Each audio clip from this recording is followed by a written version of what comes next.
ओम शांति 19 जून 2025 प्रातः मुरली बाबा कहते मिठे बच्चे एबे तुम्ही माने ईश्वरीय संतान होइछ।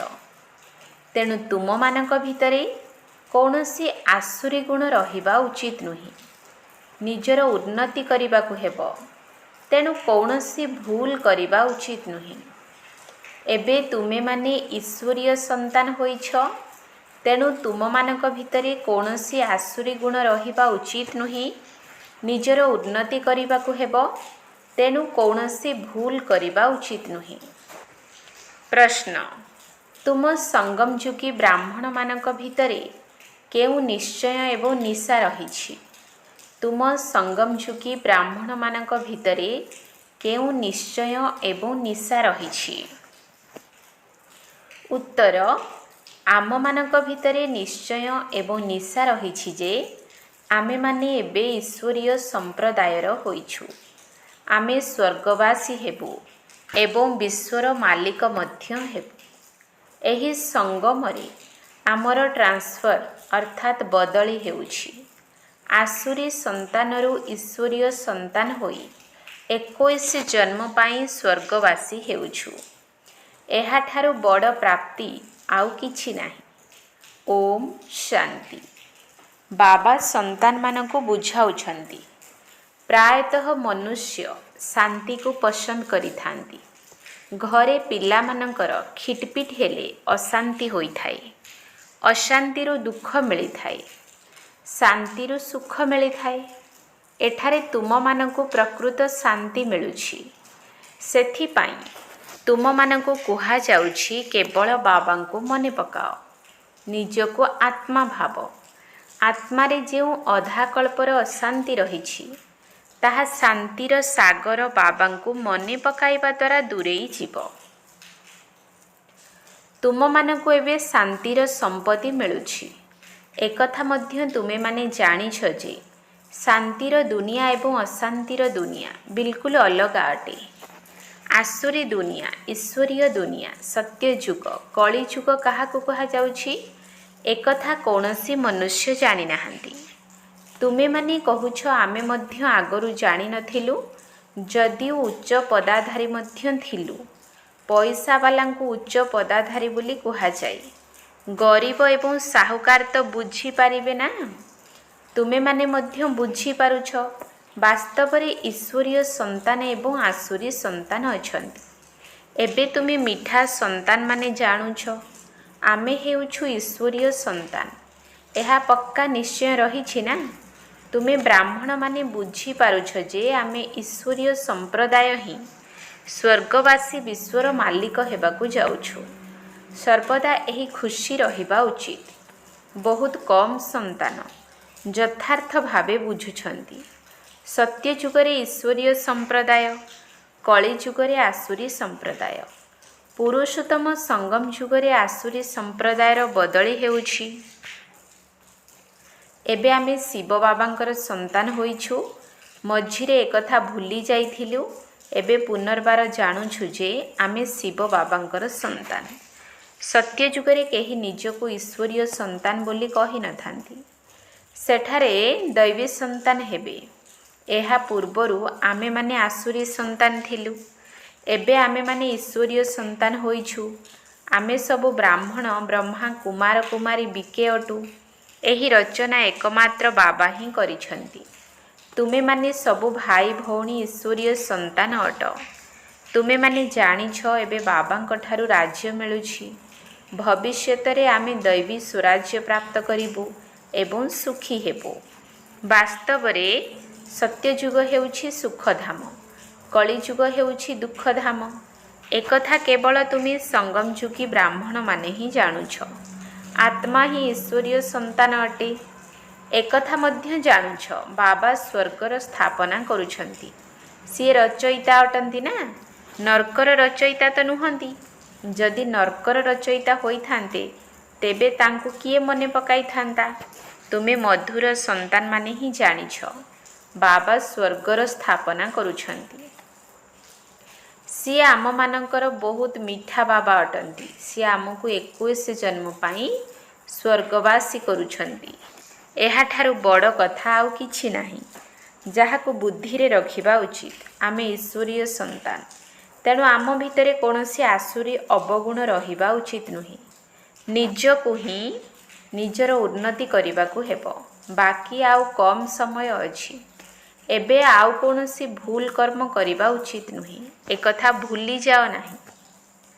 ତୁମେମାନେ ଦେଖୁଛ ବାବା ସମ୍ମୁଖରେ ବସିଛନ୍ତି, ଯାହାଙ୍କର ଆମେ ସନ୍ତାନ ହୋଇଛୁ। ଆମେମାନେ ଈଶ୍ୱର ପିତାଙ୍କ ନିକଟରେ ପଢ଼ୁଛୁ ଦୈବୀ ସନ୍ତାନ ହେବା ପାଇଁ। ତେଣୁ ତୁମମାନଙ୍କ ଭିତରେ କେତେ ଖୁସି ରହିବା ଉଚିତ। ବାବା କେବଳ ଗୋଟିଏ କଥା କହୁଛନ୍ତି, ମୋତେ ମନେ ପକାଅ, ତେବେ ଯାଇ ତୁମର ବିକର୍ମ ବିନାଶ ହେବ। ବାବା ଆସିଛନ୍ତି ସମସ୍ତଙ୍କୁ ଘରକୁ ନେଇଯିବା ପାଇଁ। ତେଣୁ ବାବାଙ୍କୁ ଯେତେ ମନେ ପକାଇବ ସେତେ ବିକର୍ମ ବିନାଶ ହେବ। ଅଜ୍ଞାନ କାଳରେ ଯେପରି କନ୍ୟାର ନିର୍ବନ୍ଧ ହେଲେ ସେହି ସ୍ମୃତି ସବୁଦିନ ପାଇଁ ଛାପି ହୋଇଯାଏ। ପିଲା ଜନ୍ମ ହେଲା ଏବଂ ସ୍ମୃତିରେ ରହିଗଲା। ଏହି ସ୍ମୃତି ତ ସ୍ୱର୍ଗରେ ଏବଂ ନର୍କରେ ମଧ୍ୟ ରହିଥାଏ। ପିଲାଟି କହିଥାଏ, ଇଏ ମୋର ପିତା, ତେବେ ସେହିପରି ଇଏ ଆମର ବେହଦ୍ର ବାବା ଅଟନ୍ତି। ତେଣୁ ଯାହାଙ୍କଠାରୁ ସ୍ୱର୍ଗର ସମ୍ପତ୍ତି ମିଳୁଛି, ତାଙ୍କର ସ୍ମୃତି ମନରେ ଛାପି ହୋଇ ରହିବା ଉଚିତ। ବାବାଙ୍କଠାରୁ ଆମେ ପୁନର୍ବାର ଭବିଷ୍ୟତ 21 ଜନ୍ମର ସମ୍ପତ୍ତି ନେଉଛୁ।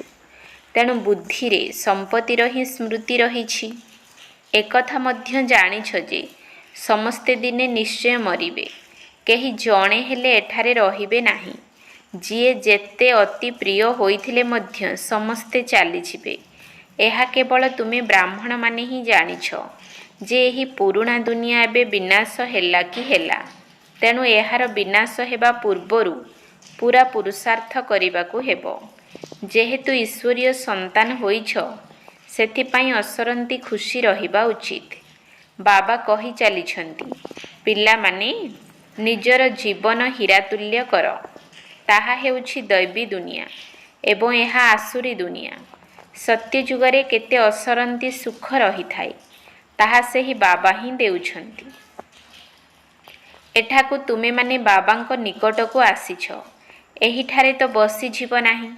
ଏପରି ମଧ୍ୟ ନୁହେଁ ଯେ ସମସ୍ତେ ଏକାଠି ରହିବେ, କାହିଁକିନା ତୁମେ ସମସ୍ତେ ବେହଦ୍ର ସନ୍ତାନ।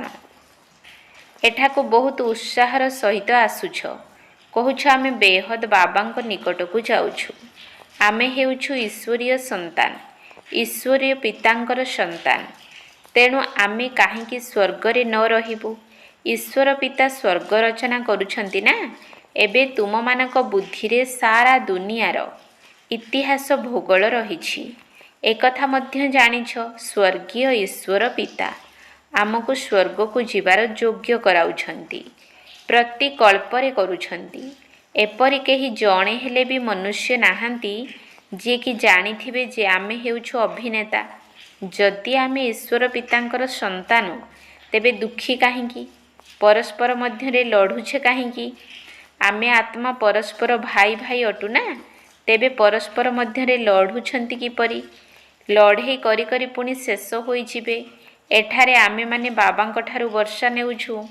ଭାଇମାନଙ୍କର ପରସ୍ପର ମଧ୍ୟରେ କେବେ ହେଲେ ମତଭେଦ ରହିବା ଉଚିତ ନୁହେଁ। ଏଠାରେ ତ ବାବାଙ୍କ ସହିତ ମଧ୍ୟ ଲୁଣ ପାଣି ହୋଇଯାଉଛନ୍ତି। ଭଲ ଭଲ ସନ୍ତାନମାନେ ମଧ୍ୟ ମତଭେଦରେ ରହୁଛନ୍ତି। ମାୟା କେତେ ଜବରଦସ୍ତ। ଭଲ ଭଲ ସନ୍ତାନମାନେ ତ ବାବାଙ୍କୁ ମନେ ପଡ଼ୁଥିବେ ନା। ବାବାଙ୍କର ସନ୍ତାନମାନଙ୍କ ପ୍ରତି କେତେ ସ୍ନେହ ରହିଛି। ବାବାଙ୍କର ସନ୍ତାନମାନଙ୍କ ବ୍ୟତୀତ ଆଉ କେହି ନାହାନ୍ତି ଯାହାକୁ ସେ ମନେ ପକାଇବେ। ତୁମମାନଙ୍କ ପାଇଁ ତ ବହୁତ ଅଛନ୍ତି। ସେଥିପାଇଁ ତୁମମାନଙ୍କ ବୁଦ୍ଧି ଇଆଡ଼େ ସିଆଡ଼େ ଚାଲିଯାଉଛି। କର୍ମଧନ୍ଦା ଆଦିରେ ମଧ୍ୟ ବୁଦ୍ଧି ଚାଲିଯାଉଛି। ମୋର ତ କୌଣସି କର୍ମଧନ୍ଦା ଆଦି ନାହିଁ। ତୁମମାନଙ୍କର ଅନେକ ଧନ୍ଦା ରହିଛି, ହେଲେ ମୋର ତ ଗୋଟିଏ ଧନ୍ଦା। ମୁଁ କେବଳ ଆସିଛି ପିଲାମାନଙ୍କୁ ସ୍ୱର୍ଗର ଉତ୍ତରାଧିକାରୀ କରିବା ପାଇଁ। ବେହଦ୍ ବାବାଙ୍କର ସମ୍ପତ୍ତି କେବଳ ତୁମେ ପିଲାମାନେ ହିଁ ଅଟ। ସେ ଗଡ୍ ଫାଦର ଅଟନ୍ତି। ସମସ୍ତ ଆତ୍ମାମାନେ ହେଲେ ତାଙ୍କର ସମ୍ପତ୍ତି। ହେଲେ ମାୟା ଛି ଛି କରିଦେଇଛି। ଏବେ ବାବା ଫୁଲ ଭଳି କରୁଛନ୍ତି। ବାବା କହୁଛନ୍ତି ତୁମେମାନେ ହିଁ ମୋର ଅଟ। ତୁମମାନଙ୍କ ପ୍ରତି ମୋର ମୋହ ମଧ୍ୟ ରହିଛି। ଚିଠି ଲେଖୁନାହଁ, ତେଣୁ ଚିନ୍ତା ରହୁଛି। ଭଲ ଭଲ ସନ୍ତାନମାନଙ୍କର ଚିଠି ଆସୁନାହିଁ। ଭଲ ଭଲ ସନ୍ତାନମାନଙ୍କୁ ମାୟା ଏକଦମ ଶେଷ କରିଦେଉଛି। ନିଶ୍ଚୟ ଦେହ ଅଭିମାନ ରହିଛି। ବାବା କହି ଚାଲିଛନ୍ତି, ନିଜର ଭଲ ମନ୍ଦ ତ ଲେଖ।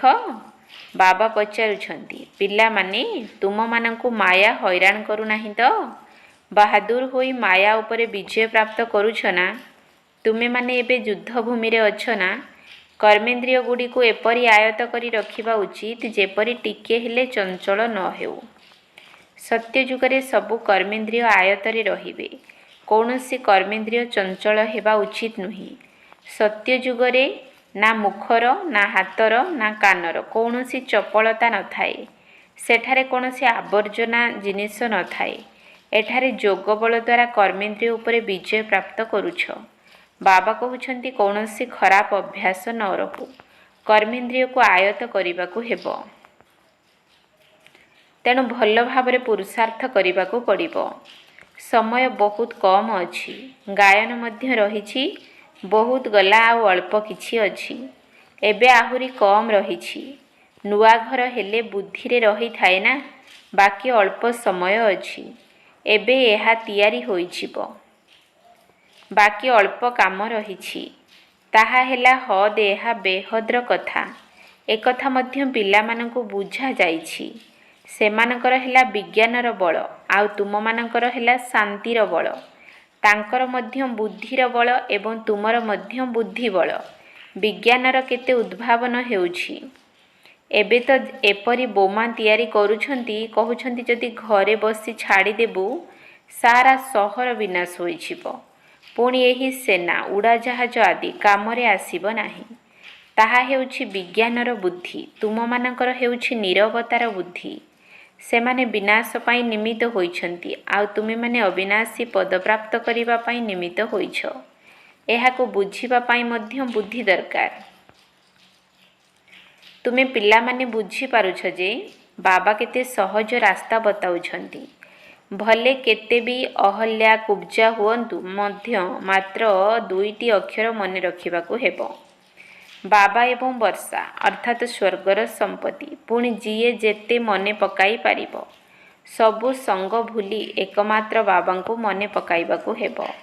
ବାବା କହୁଛନ୍ତି, ମୁଁ ଯେତେବେଳେ ନିଜ ଘର ପରମଧାମରେ ଥିଲି ସେତେବେଳେ ଭକ୍ତି ମାର୍ଗରେ ତୁମେମାନେ ଡାକୁଥିଲ। ବାବା ଆପଣ ଆସିଲେ ଆମେ ସବୁ କିଛି ସମର୍ପଣ କରିଦେବୁ। ବାବା ଯେପରି ଧୋବା ହୋଇଗଲେ ଧୋବାକୁ ପୁରୁଣା ଜିନିଷ ଦିଆଯାଇଥାଏ, ତୁମେମାନେ ବାବାଙ୍କୁ କ'ଣ ଦେବ? ତୁମେ ୟାଙ୍କୁ ତ ଦେଉନାହଁ, ଇଏ ମଧ୍ୟ ସବୁ କିଛି ଦେଇଦେଲେ। ଇଏ ଏଠାରେ କୌଣସି ମହଲ ତିଆରି କରିବେ ନାହିଁ। ଏସବୁ ଶିବ ବାବାଙ୍କର କର୍ତ୍ତବ୍ୟ। ତାଙ୍କ ନିର୍ଦ୍ଦେଶରେ ହିଁ କରୁଛନ୍ତି। ସେ ହିଁ କରି କରାଇଲା ବାଲା ଅଟନ୍ତି। ନିର୍ଦ୍ଦେଶ ଦେଉଛନ୍ତି। ପିଲାମାନେ କହୁଛନ୍ତି, ବାବା ଆପଣ ଆମ ପାଇଁ କେବଳ ଜଣେ। ଆପଣଙ୍କ ପାଇଁ ତ ବହୁତ ସନ୍ତାନ ଅଛନ୍ତି। ବାବା ପୁଣି କହୁଛନ୍ତି, ମୋ ପାଇଁ କେବଳ ତୁମେ ସନ୍ତାନମାନେ ହିଁ ଅଛ। ତୁମମାନଙ୍କ ପାଇଁ ତ ବହୁତ ଅଛନ୍ତି। କେତେ ଦେହର ସମ୍ବନ୍ଧୀମାନଙ୍କର ସ୍ମୃତି ରହୁଛି।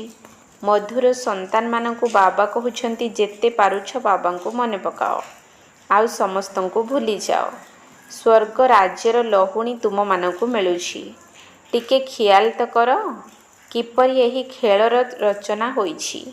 ତୁମେମାନେ କେବଳ ବାବାଙ୍କୁ ମନେ ପକାଇ ପକାଇ ସ୍ୱଦର୍ଶନ ଚକ୍ରଧାରୀ ହେବା ସହିତ ଚକ୍ରବର୍ତ୍ତୀ ରାଜା ହେଉଛ। ଏବେ ତୁମେ ପିଲାମାନେ ବାସ୍ତବରେ ଅନୁଭବୀ ଅଟ। ମନୁଷ୍ୟ ଭାବୁଛନ୍ତି ଭକ୍ତି ତ ପରମ୍ପରାରୁ ଚାଲି ଆସୁଛି। ବିକାର ମଧ୍ୟ ପରମ୍ପରାରୁ ରହି ଆସିଛି। ଏହି ଲକ୍ଷ୍ମୀ ନାରାୟଣ ରାଧାକୃଷ୍ଣଙ୍କର ମଧ୍ୟ ସନ୍ତାନ ଥିଲେ ନା? ଆରେ ହଁ, ପିଲା କାହିଁକି ନଥିବେ, କିନ୍ତୁ ତାଙ୍କୁ ସମ୍ପୂର୍ଣ୍ଣ ନିର୍ବିକାରୀ କୁହାଯାଇଥାଏ। ଏଠାରେ ସମସ୍ତେ ସମ୍ପୂର୍ଣ୍ଣ ବିକାରୀ ଅଟନ୍ତି। ପରସ୍ପରକୁ ଗାଳି ଦେଉଛନ୍ତି। ଏବେ ତୁମମାନଙ୍କୁ ଶ୍ରୀ ଶ୍ରୀ ବାବାଙ୍କର ଶ୍ରେଷ୍ଠ ମତ ଅର୍ଥାତ୍ ଶ୍ରୀମତ ମିଳୁଛି, ଯାହାକି ତୁମମାନଙ୍କୁ ଶ୍ରେଷ୍ଠ କରୁଛି। ଯଦି ବାବାଙ୍କ କଥା ନ ମାନିବ ତେବେ କିପରି ହୋଇପାରିବ? ଏବେ ମାନ ବା ନ ମାନ। ସୁପୁତ୍ରମାନେ ତ ତୁରନ୍ତ ମାନିବେ। ସମ୍ପୂର୍ଣ୍ଣ ସହଯୋଗୀ ନହେଲେ ନିଜର ହିଁ କ୍ଷତି କରୁଛନ୍ତି। ବାବା କହୁଛନ୍ତି, ମୁଁ କଳ୍ପ କଳ୍ପ ଆସୁଛି। କେତେ ପୁରୁଷାର୍ଥ କରାଉଛି, କେତେ ଖୁସି କରାଉଛି। ବାବାଙ୍କ ଠାରୁ ପୁରା ବର୍ଷା ନେବାରେ ହିଁ ମାୟା ଭୁଲ କରାଇ ଦେଉଛି। କିନ୍ତୁ ତୁମେମାନେ ତାର ସେହି ଫନ୍ଦାରେ ଫସିବା ଅନୁଚିତ। ମାୟା ସହିତ ହିଁ ଲଢ଼େଇ ହେଉଛି। ବହୁତ ବଡ଼ ବଡ଼ ତୋଫାନ ଆସିବ। ଏଥିରେ ମଧ୍ୟ ଉତ୍ତରାଧିକାରୀଙ୍କୁ ମାୟା ଅଧିକ ଆକ୍ରମଣ କରିବ। ବଳବାନ ସହିତ ବଳବାନ ହୋଇ ଲଢ଼ିବ। ଯେପରି ବୈଦ୍ୟ ଔଷଧ ଦେଲେ ସବୁ ରୋଗ ବାହାରି ଆସିଥାଏ, ଏଠାରେ ମଧ୍ୟ ମୋର ହେଲେ ପୁଣି ସମସ୍ତେ ମନେ ପଡ଼ିବେ।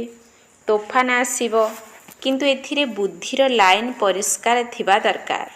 ଆମେ ପୂର୍ବରୁ ପବିତ୍ର ଥିଲୁ, ପୁଣି ଅଧାକଳ୍ପ ଅପବିତ୍ର ହୋଇଛୁ। ଏବେ ଘରକୁ ଯିବାକୁ ହେବ। ବାବା କହୁଛନ୍ତି, ମୋତେ ମନେ ପକାଇଲେ ଏହି ଯୋଗ ଅଗ୍ନି ଦ୍ୱାରା ତୁମମାନଙ୍କର ବିକର୍ମ ବିନାଶ ହେବ। ଯେତେ ମନେ ପକାଇବ ସେତେ ଉଚ୍ଚ ପଦ ପାଇବ। ମନେ ପକାଇ ପକାଇ ତୁମେ ଘରକୁ ଚାଲିଯିବ। ଏଥିରେ ବିଲକୁଲ ଅନ୍ତର୍ମୁଖତା ଆବଶ୍ୟକ। ଜ୍ଞାନ ମଧ୍ୟ ଆତ୍ମାରେ ରହୁଛି ନା, ଆତ୍ମା ହିଁ ପଢ଼ୁଛି। ଆତ୍ମାର ଜ୍ଞାନ ମଧ୍ୟ ପରମାତ୍ମା ବାବା ହିଁ ଆସି ଦେଉଛନ୍ତି। ବିଶ୍ୱର ମାଲିକ ହେବା ପାଇଁ ଏତେ ଉଚ୍ଚ ଜ୍ଞାନ ତୁମେମାନେ ନେଉଛ। ମୋତେ ତୁମେମାନେ କହୁଛ ପତିତ ପାବନ, ଜ୍ଞାନର ସାଗର, ଶାନ୍ତିର ସାଗର। ଯାହା ମୋ ପାଖରେ ଅଛି ସେସବୁ ତୁମମାନଙ୍କୁ ଦେଉଛି। କେବଳ ଦିବ୍ୟ ଦୃଷ୍ଟିର ଚାବି ଦେଉନାହିଁ, ତା ବଦଳରେ ତୁମମାନଙ୍କୁ ବିଶ୍ୱର ମାଲିକ କରୁଛି। ସାକ୍ଷାତକାରରେ କିଛି ହେଲେ ମିଳେ ନାହିଁ। ମୁଖ୍ୟ କଥା ହେଲା ପାଠପଢ଼ା। ପାଠପଢ଼ା ଦ୍ୱାରା ତୁମମାନଙ୍କୁ 21 ଜନ୍ମର ସୁଖ ମିଳୁଛି। ମୀରାଙ୍କ ତୁଳନାରେ ତୁମେମାନେ ନିଜର ସୁଖର ତୁଳନା କର। ସେ କଳିଯୁଗରେ ଥିଲେ, ସାକ୍ଷାତକାର କଲେ, ତାପରେ ପୁଣି କ'ଣ ମିଳିଲା? ଭକ୍ତିର ମାଳା ହିଁ ଅଲଗା ଅଟେ, ଜ୍ଞାନ ମାର୍ଗର ମାଳା ଅଲଗା। ରାବଣର ରାଜତ୍ୱ ଅଲଗା ଏବଂ ତୁମର ରାଜତ୍ୱ ମଧ୍ୟ ଅଲଗା। ଏହାକୁ ଦିନ, ତାହାକୁ ରାତି କୁହାଯାଉଛି। ଆଚ୍ଛା, ମିଠା ମିଠା ଶିକିଲଧେ ସନ୍ତାନମାନଙ୍କ ପ୍ରତି ମାତା ପିତା ବାପ ଦାଦାଙ୍କର ମଧୁର ସ୍ନେହ ସମ୍ପନ୍ନ ଶୁଭେଚ୍ଛା ଏବଂ ସୁପ୍ରଭାତ। ଆତ୍ମିକ ପିତାଙ୍କର ଆତ୍ମିକ ସନ୍ତାନମାନଙ୍କୁ ନମସ୍ତେ। ଆତ୍ମିକ ସନ୍ତାନମାନଙ୍କର ଆତ୍ମିକ ବାପ ଦାଦାଙ୍କୁ ନମସ୍ତେ ନମସ୍ତେ ନମସ୍ତେ। ସୁପ୍ରଭାତ। ଧାରଣା ପାଇଁ ମୁଖ୍ୟ ସାର। 1 ନମ୍ବର ପଏଣ୍ଟ। ଯୋଗ ବଳ ଦ୍ୱାରା ନିଜର କର୍ମେନ୍ଦ୍ରିୟ ଗୁଡ଼ିକୁ ଏପରି ବଶ କରିବାକୁ ହେବ ଯେପରି କୌଣସି ଚଞ୍ଚଳତା ରହିବ ନାହିଁ। ସମୟ ବହୁତ କମ୍ ଅଛି, ସେଥିପାଇଁ ଭଲ ଭାବରେ ପୁରୁଷାର୍ଥ କରି ମାୟାଜିତ ହେବାକୁ ପଡ଼ିବ। ଯୋଗ ବଳ ଦ୍ୱାରା ନିଜର କର୍ମେନ୍ଦ୍ରିୟ ଗୁଡ଼ିକୁ ଏପରି ବଶ କରିବାକୁ ହେବ ଯେପରି କୌଣସି ଚଞ୍ଚଳତା ରହିବ ନାହିଁ। ସମୟ ବହୁତ କମ୍ ଅଛି, ସେଥିପାଇଁ ଭଲ ଭାବରେ ପୁରୁଷାର୍ଥ କରି ମାୟାଜିତ ହେବାକୁ ପଡ଼ିବ। 2 ନମ୍ବର ପଏଣ୍ଟ। ବାବା ଯେଉଁ ଜ୍ଞାନ ଦେଉଛନ୍ତି ତାକୁ ଅନ୍ତର୍ମୁଖୀ ହୋଇ ଧାରଣ କରିବାକୁ ହେବ। କେବେ ହେଲେ ପରସ୍ପର ମଧ୍ୟରେ ଲୁଣ ପାଣି ହେବାର ନାହିଁ। ବାବାଙ୍କୁ ନିଜର ଭଲ ମନ୍ଦ ସମାଚାର ନିଶ୍ଚୟ ଦେବାକୁ ପଡ଼ିବ। ବାବା ଯେଉଁ ଜ୍ଞାନ ଦେଉଛନ୍ତି ତାକୁ ଅନ୍ତର୍ମୁଖୀ ହୋଇ ଧାରଣ କରିବାକୁ ହେବ। କେବେ ହେଲେ ପରସ୍ପର ମଧ୍ୟରେ ଲୁଣ ପାଣି ହେବାର ନାହିଁ। ବାବାଙ୍କୁ ନିଜର ଭଲ ମନ୍ଦ ସମାଚାର ନିଶ୍ଚୟ ଦେବାକୁ ପଡ଼ିବ। ବରଦାନ। ନିଜର କଲ୍ୟାଣକାରୀ ମନୋବୃତ୍ତି ଦ୍ୱାରା ସେବା କରୁଥିବା ସର୍ବ ଆତ୍ମାଙ୍କର ଆଶୀର୍ବାଦର ଅଧିକାରୀ ହୁଅ।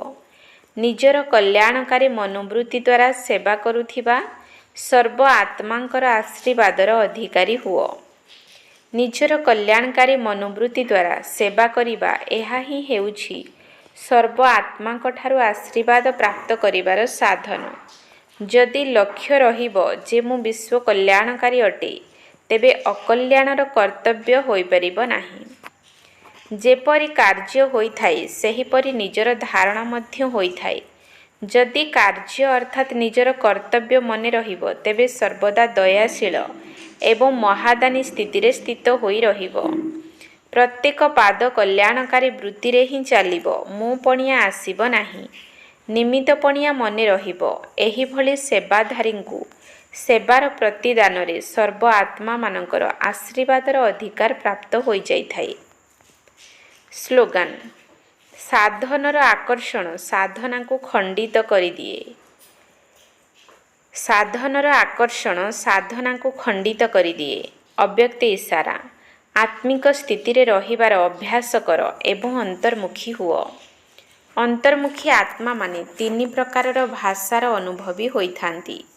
1ରେ ନୟନର ଭାଷା, 2ରେ ଭାବନାର ଭାଷା, 3ରେ ସଂକଳ୍ପର ଭାଷା।